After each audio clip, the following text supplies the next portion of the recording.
একজন দুজন নয় বরং চারজন খেলোয়াড়কে দিয়ে হলেও আলভারেজকে দলে চায় বার্সেলোনা। আলভারেজের উচ্চ রিলিজ ক্লোজ দেওয়ার পরিস্থিতি নেই বার্সার। অন্যদিকে অ্যাথলেটিকোর প্রয়োজন বেশ কিছু খেলোয়াড়, সেক্ষেত্রে চার গুরুত্বপূর্ণ খেলোয়াড়কে ছাড়তে রাজি বার্সা। চাই শুধুই আলভারেজকে। কোন চার খেলোয়াড়কে দিতে চায় বার্সা, আর কেন আলভারেজকে কিনতেই হবে লাপোর্তা?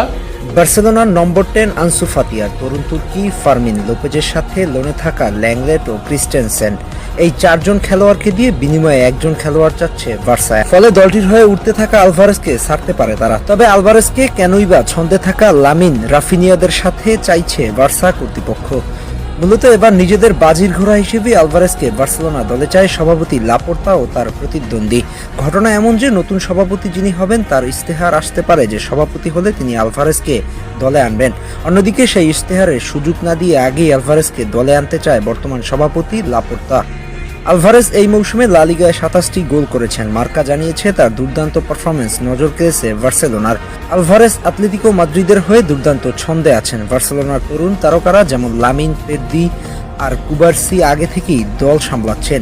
এখন দরকার একজন নির্ভরযোগ্য গোলদাতার। সেক্ষেত্রে আলভারেজ হতে পারে উপযুক্ত সমাধান।